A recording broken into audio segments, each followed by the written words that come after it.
Okay, and welcome to session 1R, which is the last session of the GSE UK Virtual Conference of 2024.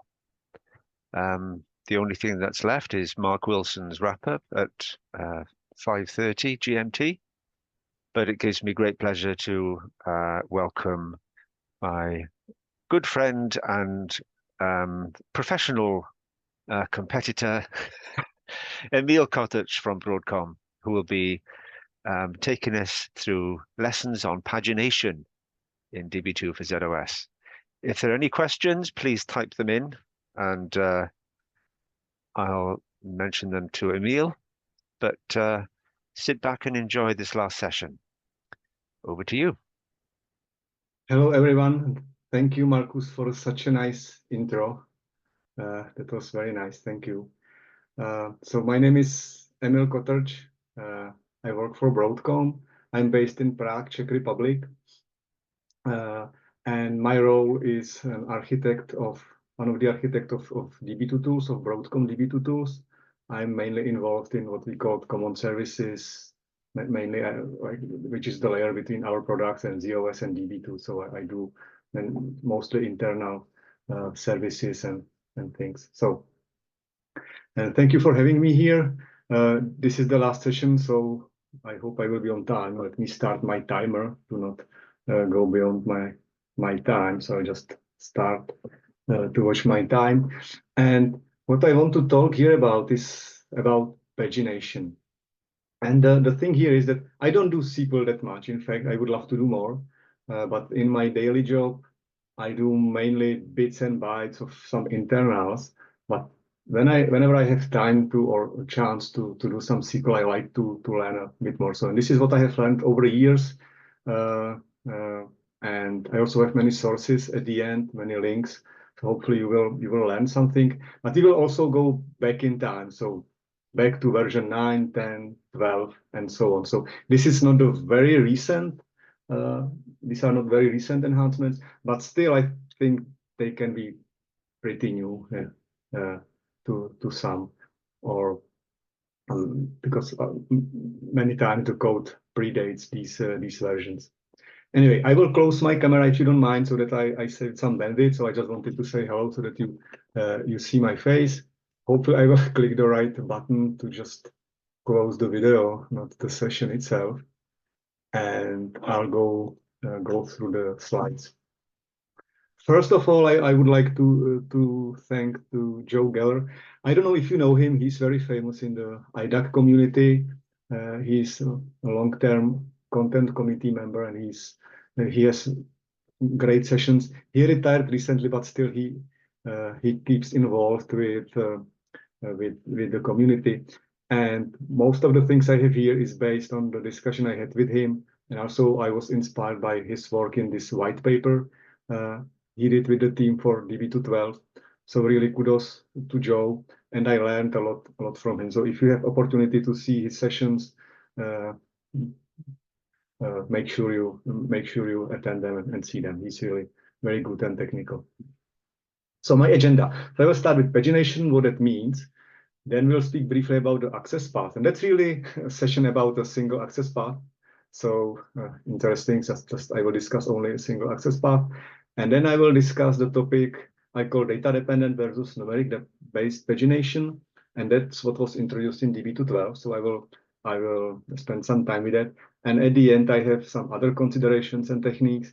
And at the very end, I have pictures of my kids. So that will be the last slide. So pagination overview. I think if in the audience are SQL developers, you know what I'm talking about, and you know most likely more than me. But the problem here, or the definition is, or what we want to solve is, yes, some application, it can be gigs, web, mobile, or whatever it is these days, and you want to show a number of rows. So I don't know, it can be a number of books or articles, cars, whatever. So let's say I have this window, that orange window. So I show to the client, I show these two rows, and then he maybe clicks next or clicks some button or scrolls down or whatever. So I want to move that window to the next two rows and so on. So I want to move this one. So this is what I call pagination in this session. Basically, I want to fetch next n rows to be displayed on the screen or on terminal, on web page, wherever. Okay. And there are a couple of options how you can achieve that. So I just have some here. So first can be application based, that you just fetch all the rows and then put the rows in your array and just show them. This might work for some small data, right? But if you have huge data, definitely not the best idea. You may use scrollable cursors in Db2 that you can scroll up and down. Not sure if many people are using those. You can maybe just use non-scrollable cursors, just fetch next and so on. So that's a way too. What I will be talking about is the third option I have with the arrow, and that's the SQL pagination. So mainly we'll be talking about data-dependent pagination, but also on numeric-based. And then there are some other techniques. So when I was building this some time ago, I was Googling and I have seen very creative ways how to do the pagination. So I have example at the end of OLAP, how you can do it, for example. So let's take a look at what I mean by SQL pagination. And as Marcus said, if you have any questions, please share them in the chat, and Marcus will kindly let me know. We can interrupt during the session. So SQL-based pagination is something like that. So this is a typical query for SQL pagination. And I'm pretty sure, again, like if you are a developer, you likely knows this. So, and what's important here, so I'm looking at the bottom at the picture first. So let's say I already displayed the window, the orange window with the 2 rows, and now I want to display the next 2 rows. So what I need to do so in this SQL pagination is to remember the last row's value. So, and then let's take a look at the where clause I have here. And I have 2 parts, the blue and the green one. So the blue says that I want the next row where the column 1 is equal to the last value of column 1. So which means it can be AAA in this case. But column 2 needs to be higher than the last column 2 value.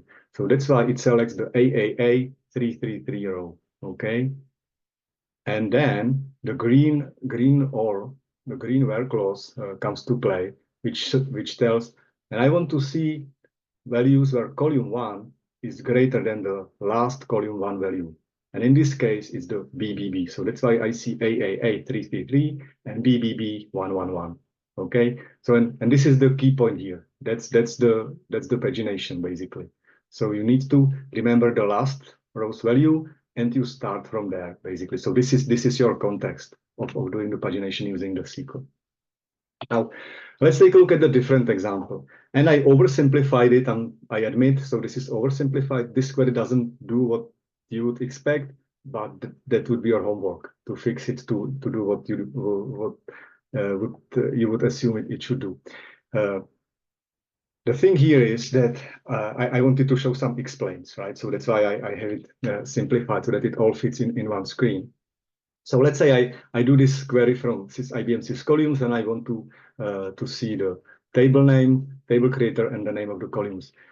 This query will show up to 20 columns for each table, but it can be less. So if we want to see all the columns, you would need to add one more where clause. So but what is here? What's important here is, so it looks very similar to what I have seen before. So I have these two clauses.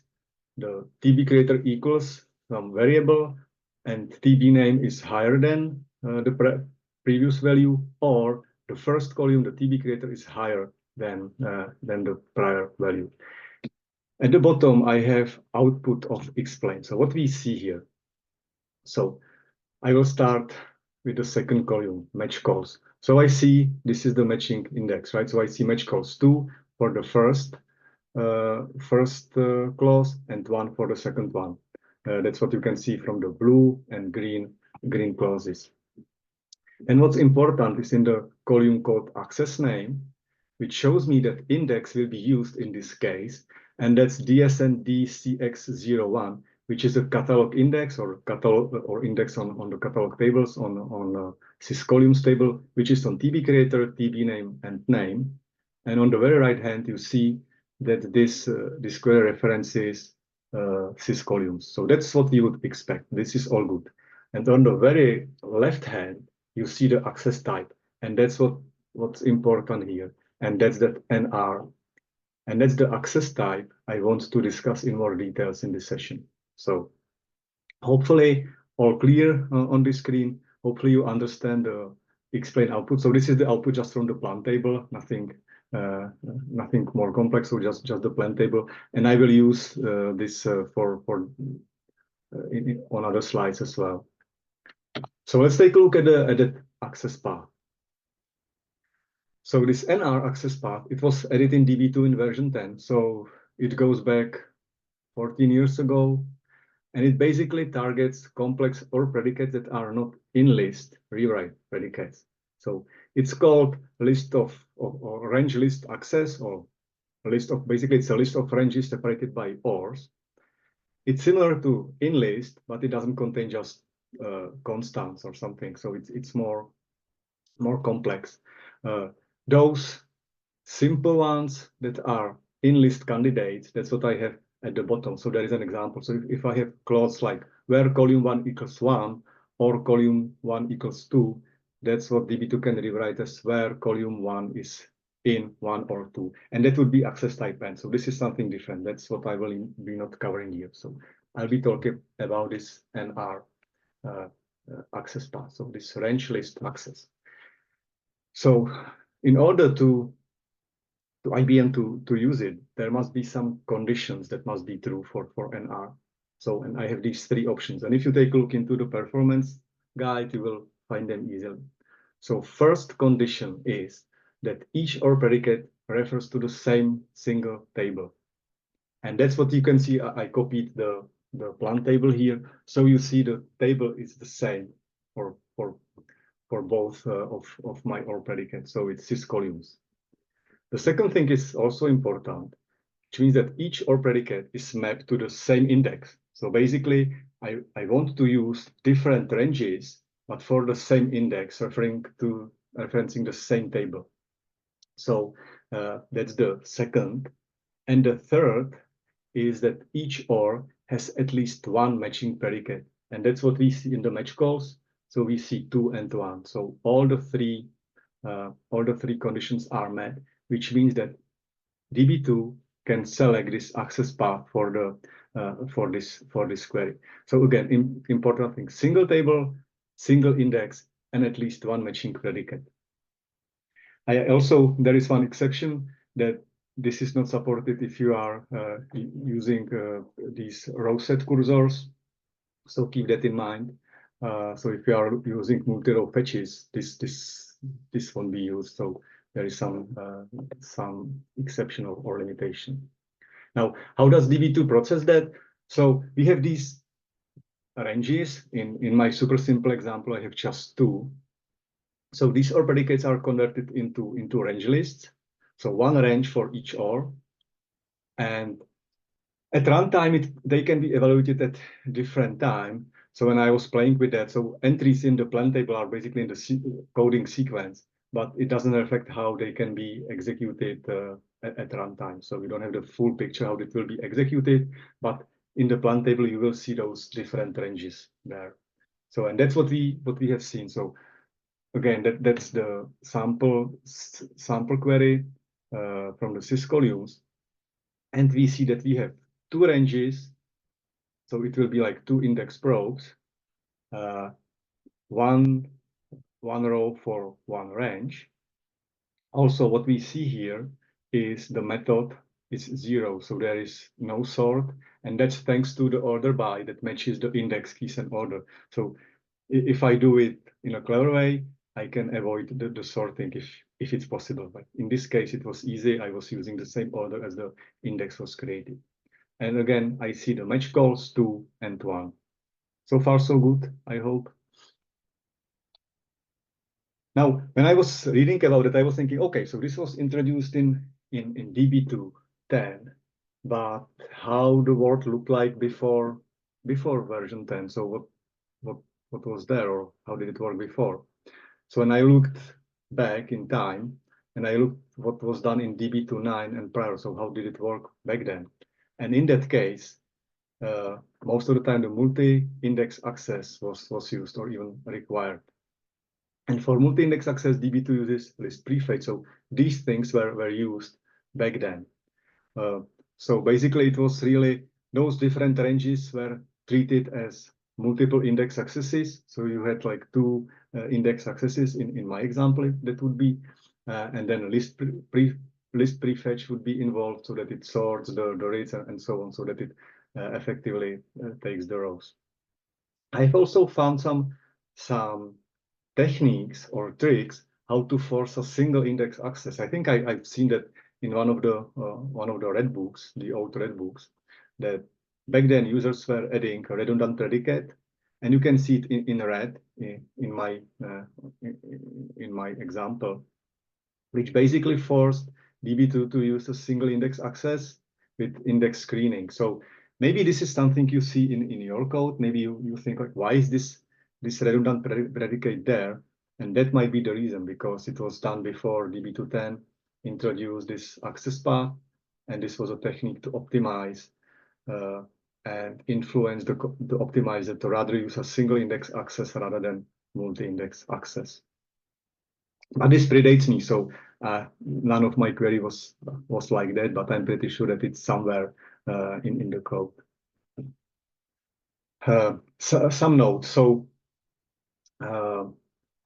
DB2 can use all the predicates to position to the right entry, so it can go through the ranges, take a look into the index and position to the right entry. And of course, there is no guarantee optimizer can choose range list or any other access methods, including even the multi-index access based on the cost. So there is nothing like, okay, if I have this query, it will always use NR. So there is no guarantee. In my cases, even when I was just playing with the syscolumns and explains, I think I have always seen NR, but it may depend. In one of the documents, I think that was a document written by Terry Purcell, who was the architect of the optimizer, or the mind behind the optimizer in DB2 for a long time. And there was that NR doesn't support list prefetch, so this could help to avoid list prefetch. Versus if multi-index was used, then the list prefetch was required.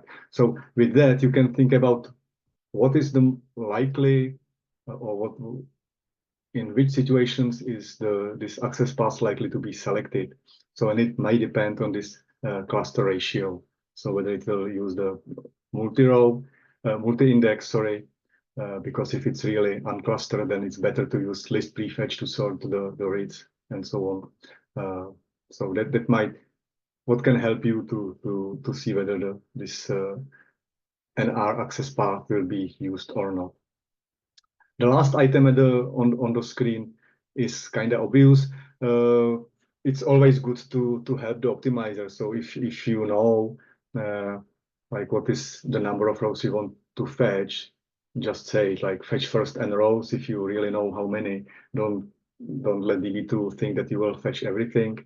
And you can also influence by optimize for n rows whether DB2 will try to use sort or try to avoid sort and rather use the index. So these are some techniques you can use to further optimize or influence the optimizer.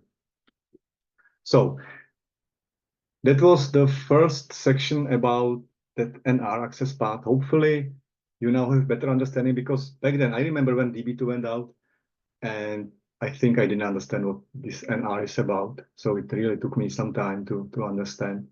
So hopefully, you know, or if you didn't know till now, hopefully now you understand better. Now let's take a look at this data dependent versus numeric based pagination. Okay. So, and what I mean by that is this, and there were enhancements in DB212. So it's, when is it? 2016. Yeah. So it's 8 years already when this was introduced, and there were 2 enhancements in this space in pagination. So data dependent pagination enhancements. So it was basically extension to existing functionality. which allows to code like much simpler, and it can still use this NR access path as I explained in the prior section. But there is some really, I think, code simplification that can help you to write more readable SQLs. The second thing that was added is numeric-based pagination, and that's basically the offset keyword. And this is something that was available on other platforms and even in Db2 LUW. So, and it was missing in Db2 for zOS. So since version 12, that was available as well. On some platforms, it's called differently. So we have this offset and fetch first and rows. In MySQL, it's called offset and limit, but technically it's the same thing. And actually, I remember I was doing some training for Db2, but it was pre-Db2 12, and there was someone asking me how we can do pagination if there is no offset. And I said, oh, there are some techniques that you can do it even without offset. And in this session, I hope I will explain you why that might not be the best idea to use the offset. So let's get to that. So first start with this data-dependent pagination enhancements in version 12. And I have this example on top. So now you can code it such as example here. So you can just have where, and in parents you have column 1, column 2, greater than last column 1, last column 2. So, and if you compare it to our prior example, it's kind of broken, so it's not very readable. But we had these or two ranges. Basically, we have this column 1 equals the last value, and column 2 is higher than the last value, or column 1 is higher than the last value. So you had to split that predicate into two or predicates. And I think if you take a look, it's definitely readable. So it's extension to row value expressions, which are available in Db2 even before 12. So this is just an extension to these expressions. Looks easier to code and it's more readable. But what's under the hood, it's basically the same code. So Db2 rewrites that into this OR syntax as we have seen before, and it will use the same access path. I only had one problem with that. And if you take a look at the example on top, you see in the predicate, you see higher than. But if you take a look below for the old behavior or the prior syntax, there is this equal. So I was thinking, well, yeah, but where does this equal come to play? And then I had to go deeper into the documentation and take a look at the row value expressions and the very description. And then at the end, you can really find that the equal is there. So it's not like really the syntax is higher than, but still it means that there might be those columns at the beginning might be equal, and maybe just the last one is higher than. So this is where the equal comes to play, and maybe it's too geeky, but for me it was critical to understand where the equal comes to play. So it's in the documentation and it works the same way as you would expect. So, and as I said, so you can compare these two examples, these two predicates. So on the left hand, you have this one, which is pre-version 12. And on the right hand, you have v12 version. And basically, if you run explain on both, you will see the same result. So you will see that NR access path is used and all the same as before. So which is good. So, and it's really just an optimization or simplification of these types of predicates. Of course, if you have SQL, I don't think anyone will just go and change it because there is no reason. It's really, unless you want to make it readable, there is no reason because the access path will likely be the same. But if you are writing some new code that does the pagination this way, I think better to use the new way. Hopefully everyone is at least on Db2 12 these days, so it should be all for free, and it's available in version 12 since the base GA, so since 500 function level, so it should be everywhere. So I think this is pretty cool. I use that in some queries because it's definitely readable, but only until I understood that equal problem. some consideration. So this can help you to doing the pagination. You cannot navigate directly to the pages. Obviously, you need to start somewhere. You must know the prior values. So that's your context. If you want to reverse, or if you want to go back, you just need to that order by and reverse that equal sign, and so that higher to lower, and go back. And if you want to learn more, there are many sources on the internet. So I saw it on the internet, as Marcus said a while ago. So you can just search for these keywords. Those are keywords I was using to search and learn more, because it's a generic problem. So it's not related to DB2 for zOS only. It's everywhere. So, and I learned a lot from community about Postgres. They are very active. So I have read some articles and so on. So that's what helped me to understand this a bit more. Now let's go to the second enhancement, which is numeric-based pagination. So fetch first and rows, that's what was available in DB2 for some time. So, and what was new in DB2 12 was this offset. What has also changed in DB2 12 that now those can be literals or variables, including in fetch, which was new in DB2 12.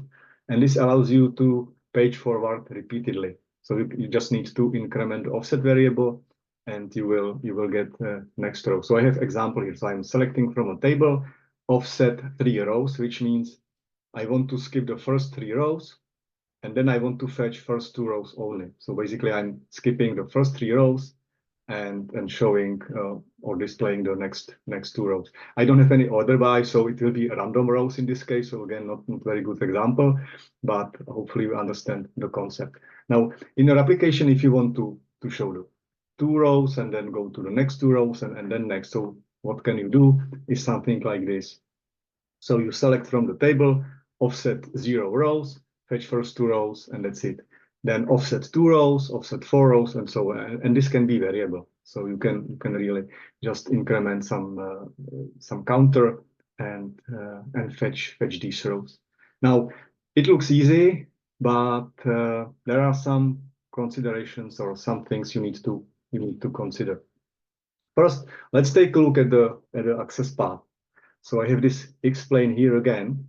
So what you see, okay, since we will use this access type index, which is good, we see access name, the same index will be used as before, but there is one thing, maybe you have noticed, and that's the match cause. So match cause here is 0.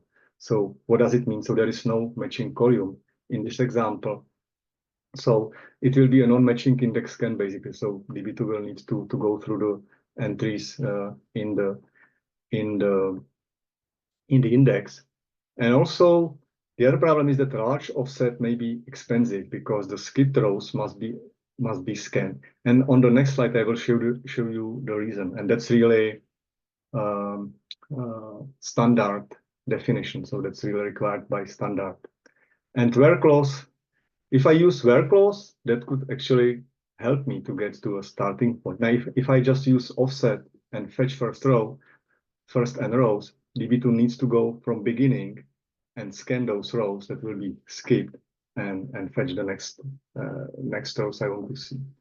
And when I was thinking why and what, I found out that there was so-called no offset initiative. So there were some pages, and I think I have some of them in my links, where people were really discussing and warning about this offset usage. So, and they were recommending to rather avoid that and use the data-dependent pagination than the offset. So, and this is a snippet from the SQL standard where this was defined or described.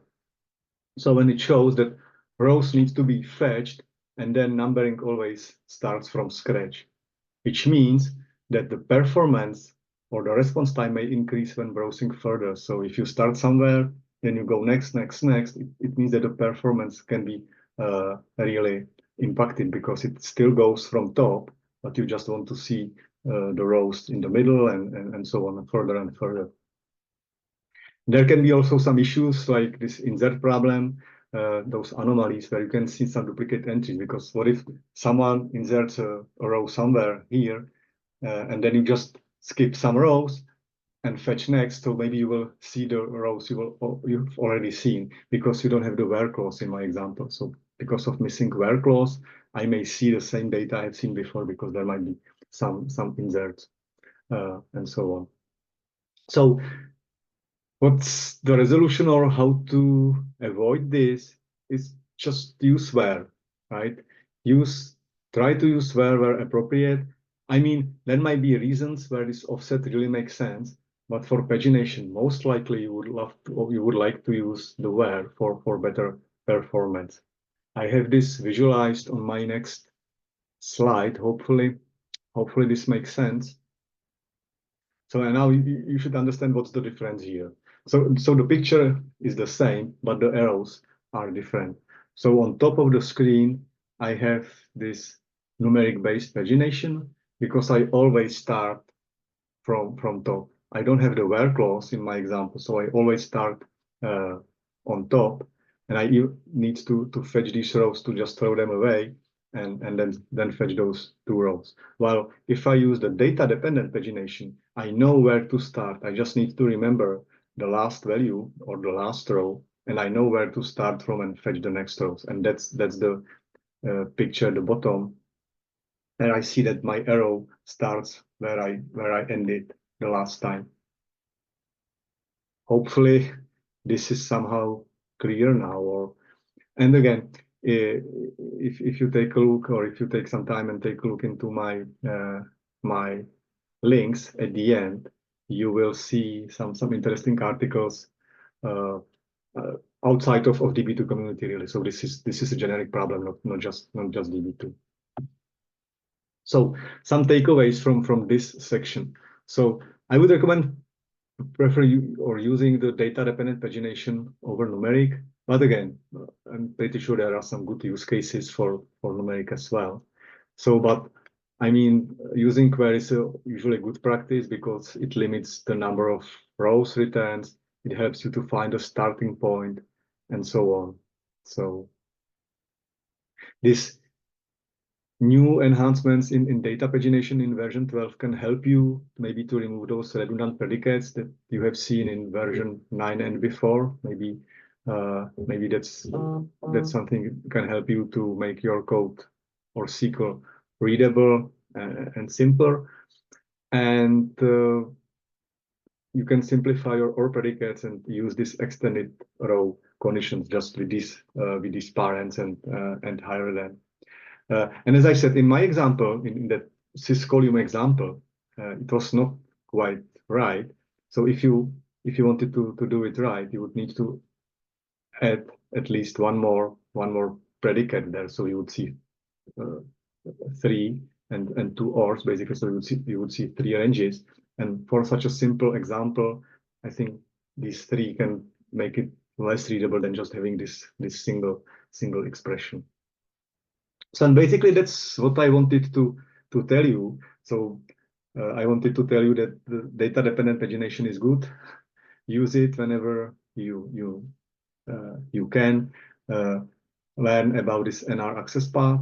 That's the access path that was done in DB210 to help with this pagination.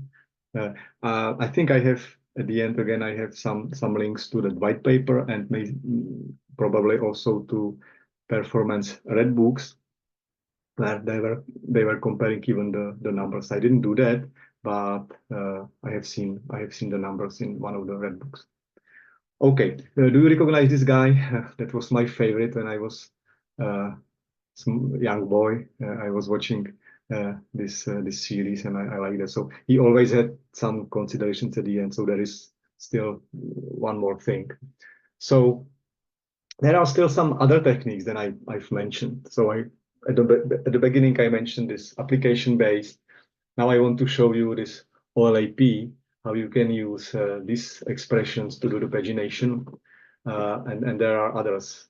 And again, as I was searching the internet for some hints, I have found some creative ways how to do the paging. So let's go next slide. And this is how you can do the similar query, but using the OLAP. So definitely a bit less readable than before. It's not that bad, but I mean, I think more lines than before. The output should be the same, but the access path is very different. So what I do here is I just number the rows, and then in the where clause, I'm just selecting the rows between the numbers, so I want just to see the ranges. But if you take a look at the explain in this case, so first thing that you can see this access type R, which is table space scan. So doesn't look cool to use table space scan if you have index. And then I also see the method equal 3 for those two query blocks, which is a sort, and that's because of the order by. So in this case, DB2 even couldn't use the index, even if I do the selection on the same order, I still have order by creator, table name, and name. But in this case, DB2 couldn't use that because I have this OLAP expression. So this seems a very heavy method how to do that, but it's possible. So, scrollable cursors, I mentioned them as well.